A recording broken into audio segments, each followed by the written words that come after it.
নমস্কার বন্ধুরা, আমার চ্যানেলের আরও একটি নতুন পর্বে সবাইকে স্বাগত।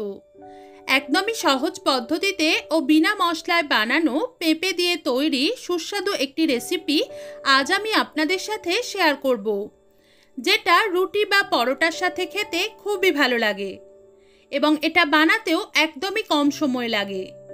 তাহলে আসুন দেখে নেওয়া যাক আমি এই রেসিপি কিভাবে বানিয়ে থাকি। এর জন্য প্রথমেই একটা কড়া গরম করে নিয়ে এর মধ্যে দিয়ে দিলাম 2 টেবিল চামচ মতো সরষের তেল। সরষের তেলের পরিবর্তে রিফাইন্ড তেলও ব্যবহার করতে পারেন। তেলটা গরম হয়ে ধোঁয়া উঠতে শুরু করলে গ্যাসের ফ্লেম কমিয়ে দিয়ে এর মধ্যে দিয়ে দেব অল্প গোটা জিরে, 2টো শুকনো লঙ্কা এবং 5 কোয়া থেতো করে রাখা রসুন। এই রেসিপিতে রসুন কিন্তু একদম মিহি করে বেটে দেবেন না, হয় এরকম থেতো করে নিয়ে দেবেন, না হয় একদম ছোট ছোট করে কুচিয়ে দিতে হবে। এগুলোকে লো ফ্লেমে রেখে 10 থেকে 15 সেকেন্ড মতো সাঁতলে নেওয়ার পর এখন এর মধ্যে দিয়ে দিলাম একটা মিডিয়াম সাইজের পেঁয়াজ কুচি। এগুলোকে মিডিয়াম ফ্লেমে রেখে হালকা লাল করে ভেজে নেব। ফোড়নে রসুন দিয়ে ভাজার সময় খেয়াল রাখতে হবে রসুন যেন অতিরিক্ত ভাজা হয়ে একদম লালচে ও কড়কড়ে না হয়ে যায়। যদি লালচে ও কড়কড়ে হয়ে যায় তাহলে কিন্তু রেসিপির স্বাদটা একটু খারাপ লাগতে পারে। তাই তেলটা ভালোভাবে গরম হয়ে যাওয়ার পর গ্যাসের ফ্লেম একদম কমিয়ে তেলটাকে একটু ঠান্ডা করে নেওয়ার পরই এর মধ্যে ফোড়নটা দিতে হবে।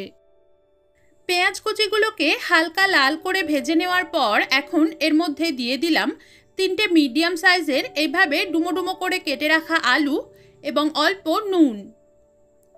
এগুলোকে পেঁয়াজের সাথে মিশিয়ে মিডিয়াম ফ্লেমে 2 মিনিট মতো ভেজে নেব, যাতে আলুর টুকরোগুলো একটু ভাজা ভাজা ও নরম হয়ে আসে।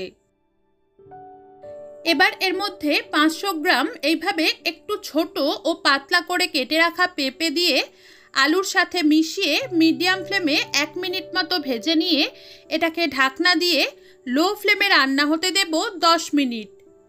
তবে 1.5 থেকে 2 মিনিট অন্তর অন্তর ঢাকনাটা খুলে এটাকে নেড়ে দিতে হবে, যাতে পুড়ে না যায়। 10 মিনিট পর এখন ঢাকনাটা খুলে এটাকে একবার নেড়ে দিয়ে চেক করে নিলাম আলু ও পেঁপের টুকরোগুলো প্রায় 80% মতো সিদ্ধ হয়ে গেছে। এই পর্যায়ে এর মধ্যে দিয়ে দিলাম আধখানা টমেটো কুচি। এই রেসিপিতে বেশি টমেটো কিন্তু ভালো লাগবে না, তাই টমেটোর পরিমাণ একটু কমই দিতে হবে। এবং আলু ও টমেটো 80% মতো সিদ্ধ হয়ে যাওয়ার পরই এর মধ্যে টমেটোটা দিতে হবে। যদি আগে দিয়ে দেন তাহলে আলু আর টমেটো সিদ্ধ হতে কিন্তু অনেক বেশি টাইম লাগবে। এর সাথে সাথেই এর মধ্যে দিয়ে দিলাম পরিমাণ মতো নুন এবং হাফ চা চামচ হলুদ গুঁড়ো। নুন দেওয়ার সময় একটু খেয়াল করেই দিতে হবে। প্রথম পর্যায়ে আলুর টুকরোগুলোকে ভাজার সময়ও অল্প নুন দিয়েছিলাম।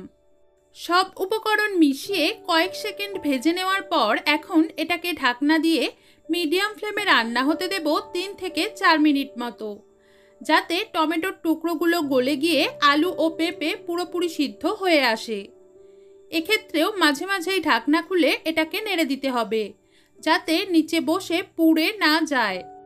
কেউ যদি একটু বেশি ঝাল খেতে পছন্দ করেন তাহলে এই পর্যায়ে এর মধ্যে অল্প লঙ্কা গুঁড়ো কিংবা কয়েকটা ছোট ছোট করে কেটে রাখা কাঁচা লঙ্কাও দিতে পারেন।